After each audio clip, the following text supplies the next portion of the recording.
York City, the city of dreams, where ambition fuels life and the streets pulse with an endless energy. But that summer, something sinister began to seep into the city's heart. The city was alive with hope and promise, but beneath the surface, fear took root.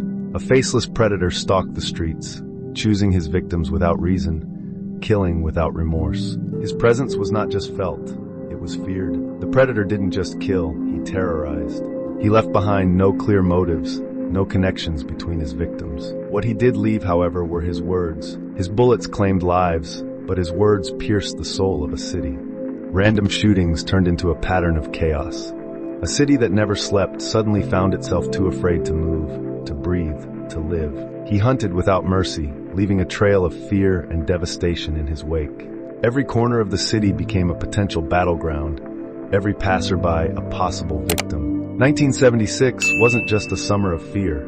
It was a summer of torment, a psychological war waged by a man who reveled in the panic he created. The son of Sam wasn't just a killer.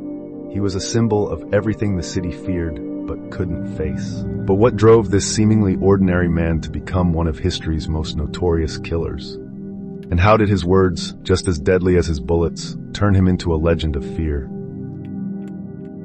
Welcome to CrimeByte, where the darkest truths are uncovered and the mysteries of humanity's most chilling crimes are brought to light. At CrimeByte, we don't just recount stories. We pull back the layers, examining the motives, the psychology, and the chilling realities behind every case. From infamous serial killers to unsolved mysteries, this is where questions are asked and truths are uncovered. We don't just stop at the headlines. This is where the real story begins. What drives someone to commit the unthinkable? How do detectives navigate the twists and turns of complex investigations? And what can we learn from the darkest corners of human behavior? If you're new here, hit the like button and subscribe.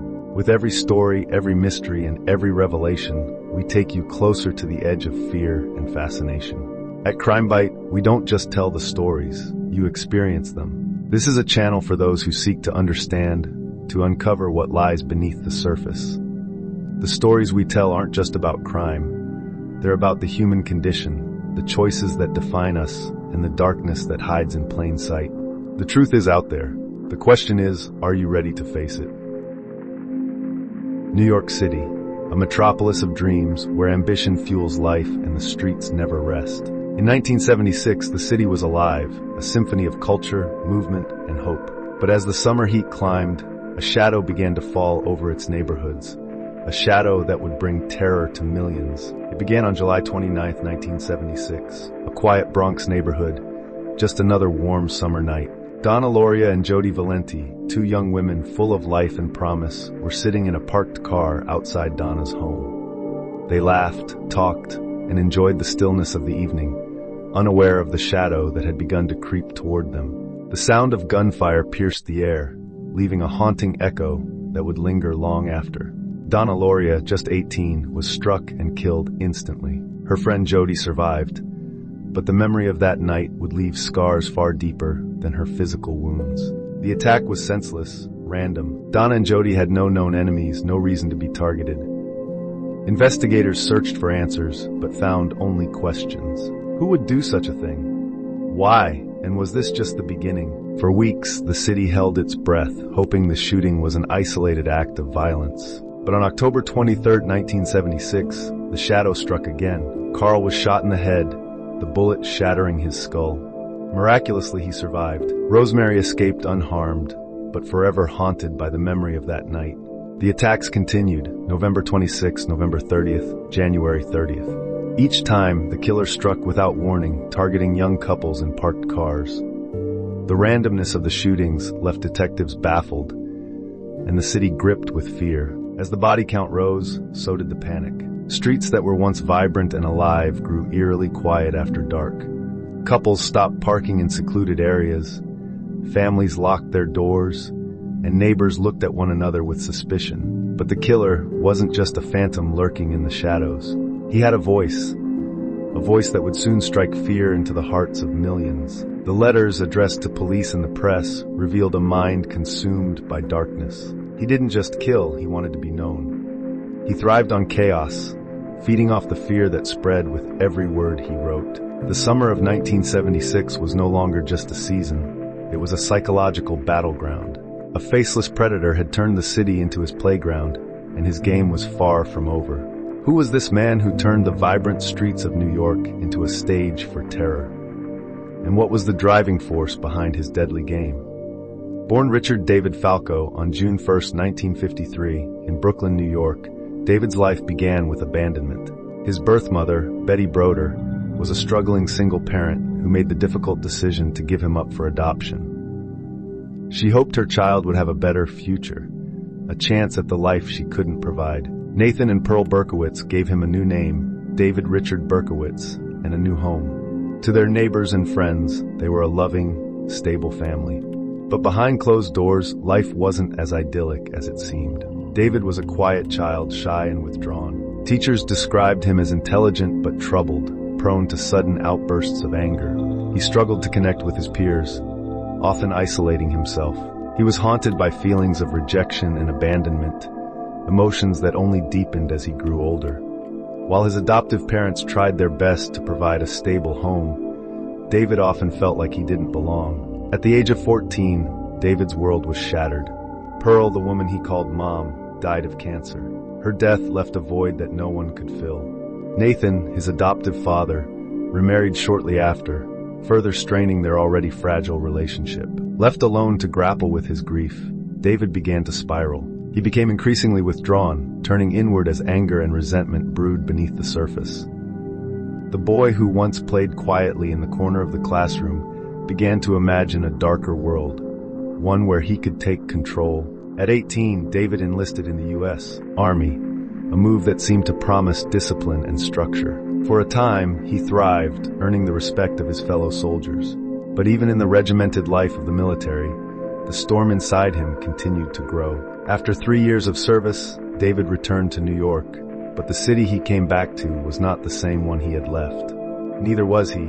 He lived alone, working menial jobs that barely paid the bills. His neighbors described him as polite but distant, a man who kept to himself. But behind his unassuming demeanor, David's mind was unraveling. He claimed he began hearing voices, dark, commanding voices that told him to kill. He believed these voices came from demons, spirits who controlled his thoughts and actions. One voice in particular stood out, Sam. Was this a cry for help, a sign of mental illness? Or was it something more calculated, more sinister? July 29, 1976. A night that would mark the beginning of terror in New York City. Donna Loria, just 18 years old, was killed instantly. She and her friend, Jody Valenti, had been sitting in their car outside Donna's home, talking about their night out, when the gunfire erupted. Jody survived the attack, but the trauma of that night would haunt her forever. The police searched for clues, but there were no fingerprints, no eyewitnesses, no clear motive. The randomness of the crime left detectives baffled and the neighborhood terrified. For weeks, the city tried to move on, hoping that this was a one-time act of violence. But on October 23, 1976, the shadow struck again. Carl was shot in the head, the bullet shattering his skull. Miraculously, he survived, but his life would never be the same. Once again, there were no leads, no clear pattern. The randomness of the shootings made everyone feel like a potential target. The fear spread like wildfire. Residents stopped leaving their homes at night.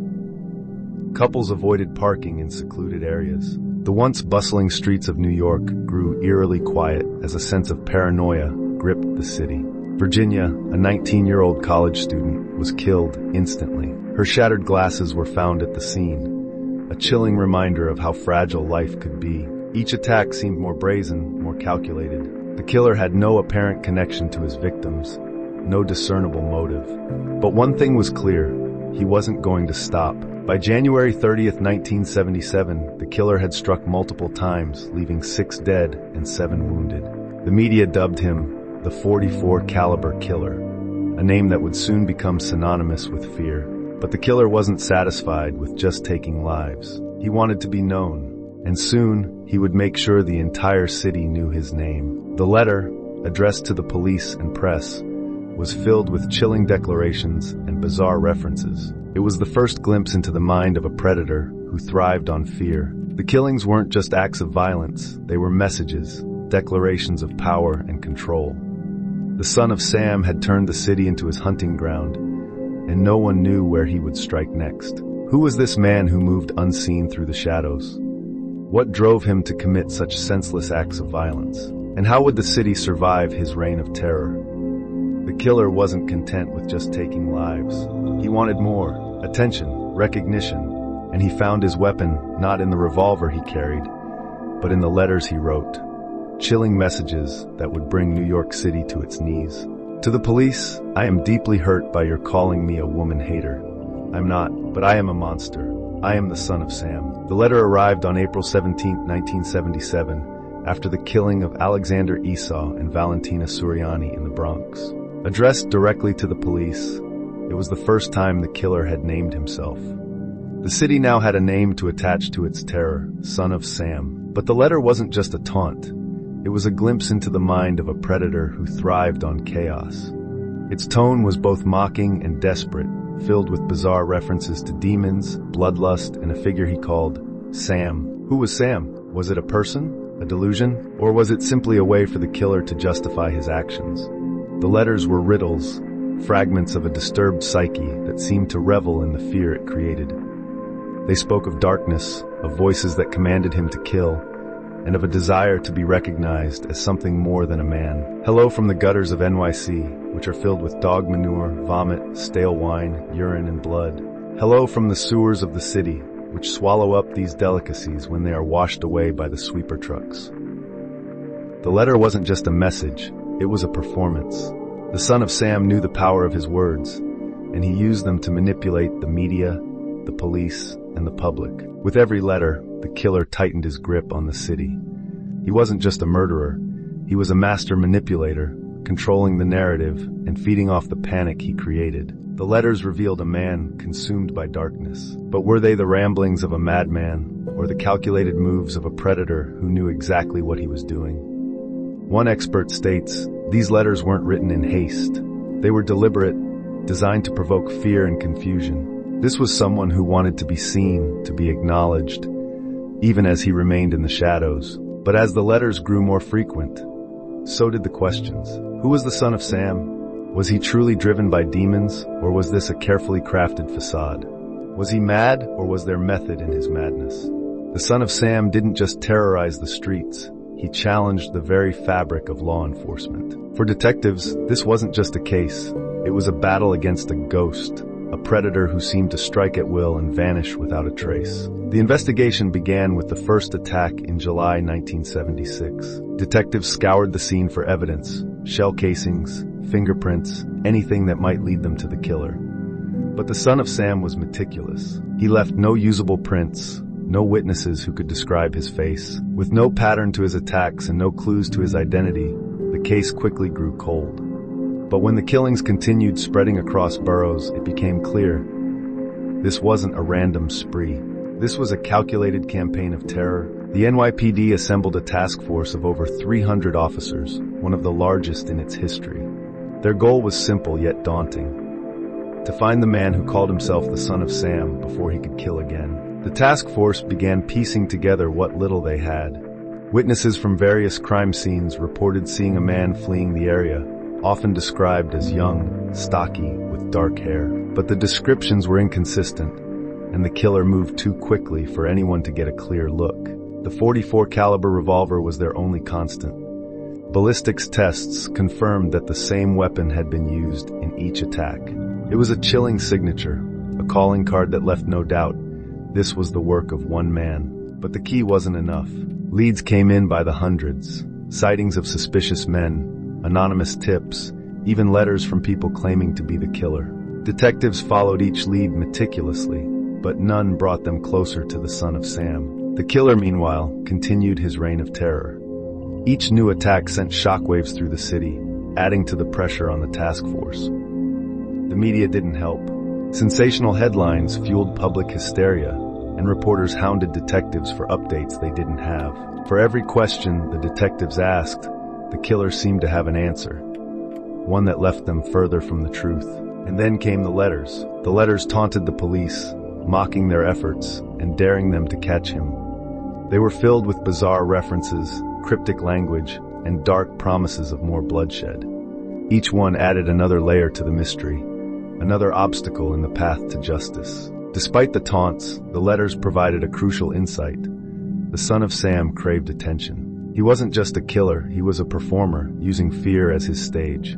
This understanding shaped the task force's strategy, but it still wasn't enough to catch him. Weeks turned into months, and the city grew restless. Residents demanded answers. Politicians pressured the NYPD, and all the while the son of Sam remained a step ahead. Would they ever catch him, or was he truly untouchable? August 10, 1977, a parking ticket. Just a small, seemingly insignificant piece of paper. But that ticket would unravel one of the most chilling cases in New York City's history and lead detectives straight to the man the world had come to know as the son of Sam. For over a year, the son of Sam terrorized New York.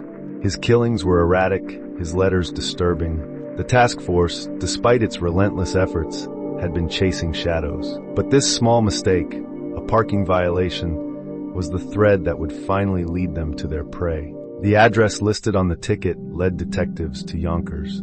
A name, an address, and a car that matched witness descriptions. It was more than they'd had in months. Detectives approached cautiously, unsure of what they would find. They were armed with a warrant, but no amount of preparation could ready them for what lay inside. David Berkowitz answered the door with an eerie calm. He didn't resist. In fact, he seemed almost relieved. Inside Berkowitz's apartment, detectives found a chilling treasure trove of evidence. The walls were covered in bizarre writings and drawings. Police found letters addressed to the media and the police.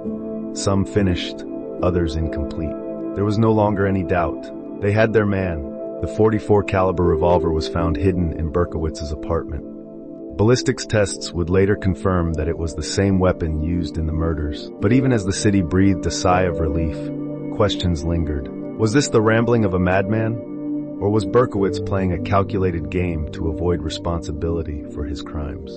In his confessions, Berkowitz claimed he was driven by dark forces. He spoke of voices, commands, and an unrelenting thirst for blood. But was this the truth, or a convenient excuse for his actions? The arrest of David Berkowitz marked the end of a terrifying chapter in New York City's history.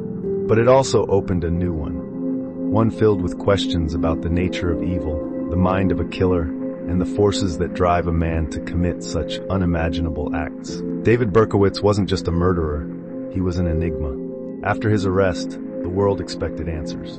Instead, they were met with more questions. I was commanded to kill by demons, he said. Sam, my neighbor's dog, he's the one who spoke to me. He told me I had to do it. To many, his explanation seemed absurd.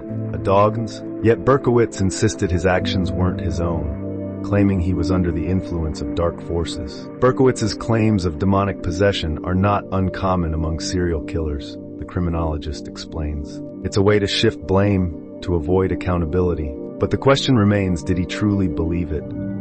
Psychologists who analyzed Berkowitz's behavior were divided. Another psychologist counters, their voice softer but equally resolute. His writings, his behavior, they suggest a deeply disturbed mind. This isn't an act. He's living in a reality that's completely fractured. His letters, filled with chaotic imagery and cryptic messages, provided a window into a mind consumed by darkness. But were they the ramblings of a madman or the calculated work of a man desperate to avoid justice? When asked why he targeted young couples, Berkowitz's response was chilling. They were happy. They had what I didn't. The voices told me to take that from them. Experts argued over his mental state. Was he schizophrenic, hearing voices that weren't there? Or was this all a ploy, a way to appear insane and avoid the full weight of justice? Forensic psychologists examined Berkowitz's writings and statements, searching for clues. His claims of demonic possession were consistent, but his ability to plan, to evade capture for so long, suggested a level of control that contradicted insanity. The public, too, was divided. Some believed Berkowitz was evil incarnate, a man who chose to embrace darkness. Others saw him as a victim of his own fractured mind, a man consumed by forces he couldn't control. But could a man who caused so much pain, who terrorized a city, truly find redemption? Berkowitz's crimes weren't just acts of violence. They were acts of power, of control. Whether driven by madness or malice, his actions left scars that would never heal. Was Berkowitz truly mad or simply evil? August 1977. The trial of David Berkowitz, the man known as the Son of Sam, captivated the nation. After months of terror, New York's most infamous killer was finally in custody. But as the case moved to the courtroom, new questions emerged. Was justice truly being served, or did the story of the Son of Sam hold even darker secrets? Berkowitz faced multiple counts of murder and attempted murder. The evidence against him was overwhelming. Letters, a .44 caliber revolver, and his own chilling confessions. Yet, despite the weight of his crimes, Berkowitz pled guilty, sparing the city a lengthy trial. For many, his guilty plea was a relief. It meant closure, a chance to move forward. But for others, it raised unsettling questions. Why would a man who seemed to revel in chaos suddenly admit guilt so readily? The plea also denied the victims' families a chance to see justice fully unfold. In court, Berkowitz's demeanor was unsettling. He showed no visible remorse, no reaction to the emotional statements of the victims' families. As the sentencing phase began, the question of Berkowitz's mental state loomed large. Another offers a different perspective. His letters, his behavior, they suggest a man struggling with severe delusions.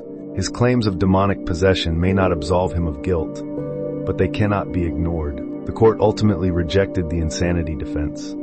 Berkowitz was sentenced to 6 consecutive life terms, ensuring he would never walk free again. Outside the courtroom, a crowd erupted into cheers.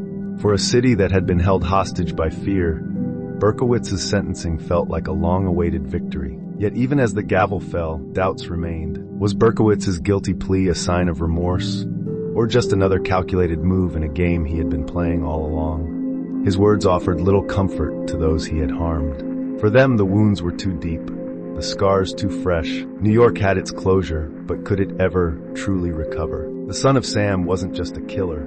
His crimes became a turning point for an entire city, shaping its culture, its police force, and its people. The summer of fear may have ended with David Berkowitz's capture, but its effects would ripple through New York for decades. The Son of Sam case forced us to rethink everything, a criminologist explains. It wasn't just about catching a killer. It was about understanding how fear spreads, how media shapes perception, and how law enforcement adapts to unprecedented challenges. The media's role in the case was undeniable. The letters Berkowitz sent to newspapers turned him into a public figure, a boogeyman whose name became synonymous with fear. His taunts fed the headlines, and the headlines in turn fed the terror. For New Yorkers, the fear was palpable. Streets emptied after dark. Couples stopped sitting in parked cars. People questioned their neighbors, their friends, even themselves. The NYPD too faced a reckoning. The Son of Sam killings exposed gaps in communication, resource allocation, and investigative techniques. It was a wake-up call, a retired detective reflects. We realized that we needed better systems, better technology, and a way to coordinate across precincts. This case changed how we work forever. The Son of Sam case was one of the first to highlight the power of criminal profiling, but the impact wasn't limited to law enforcement. The Son of Sam's reign also brought about legal reforms. The Son of Sam law was born out of this case, ensuring that criminals could not profit from book deals, movie rights, or any media based on their crimes. Decades later, the scars of the Son of Sam killings remain. For some, the capture of Berkowitz brought closure. For others, the fear never truly went away. The Son of Sam changed how we see our city, how we see each other, a historian reflects. He reminded us that even in a place as vibrant as New York, darkness can thrive. What lessons can be learned from this dark chapter in history? Decades have passed since David Berkowitz, the Son of Sam, terrorized New York City. His killing spree and cryptic letters left scars on the city that time could never fully erase. But the man who once described himself as a monster now claims to have found redemption. Berkowitz's transformation began in the early 1980s, when he claimed to have embraced Christianity while serving his life sentence. But can redemption ever erase the horrors of his past? A survivor speaks with a quiet intensity. He can say he's found God, but it doesn't bring back the people he killed. It doesn't take away the fear he caused. Another, the father of one of Berkowitz's victims, wipes tears from his eyes as he says, "Forgiveness doesn't mean forgetting. I'll never forget what he did." None of us will. For some, Berkowitz's newfound faith is a sign of genuine remorse. For others, it's just another manipulation, a way for him to rewrite his story. Still, Berkowitz has used his time behind bars to speak out against violence. He has also declined numerous offers for interviews and media deals, stating that he doesn't want to profit from his crimes. But for all his attempts at redemption, Berkowitz remains a figure of controversy. The case has become a cautionary tale, a reminder of how one man's actions can ripple through time, affecting generations. The Son of Sam laws, created to prevent criminals from profiting off their crimes, remain one of his most lasting legacies. But beyond the laws and the lessons, Berkowitz's story raises deeper questions about the nature of evil and the possibility of redemption. Is evil something innate, or is it something we choose? One expert asks. And if a man like Berkowitz claims to change, can we ever truly believe him? For David Berkowitz, the prison walls are both a punishment and a sanctuary. He claims to have found peace, but the world outside remains skeptical. Was Berkowitz truly reformed, or does darkness still linger within him? David Berkowitz was captured, and the terror of the Son of Sam finally came to an end. But the shadow he cast over New York, the fear, the questions, the scars, still lingers. His crimes left a city shaken, a community questioning the safety of its streets, and countless lives irreparably altered. For the victims and their families, the wounds remain deep. No amount of time can erase the pain caused by his actions. For New York, the Son of Sam was a turning point, a reminder that even in a city that never sleeps, darkness can find its way into the light. But his story didn't just leave scars, it also left lessons. Lessons about vigilance, about resilience, and about the necessity of confronting the darkness that sometimes hides in plain sight. The Son of Sam may have been captured, but his legacy serves as a reminder. The fight against fear and evil is one we must never stop waging. Thank you for joining us on this journey into the mind of the Son of Sam. His crimes, his letters, his story, they've haunted us for decades, but they've also taught us about justice, resilience, and the complexity of the human condition. If you haven't already, hit like and subscribe to CrimeByte. Stay with us as we continue to uncover the darkest mysteries, seek the hardest truths, and share the stories that shape our world. Together, we can explore the questions that demand answers and the truths that refuse to remain hidden.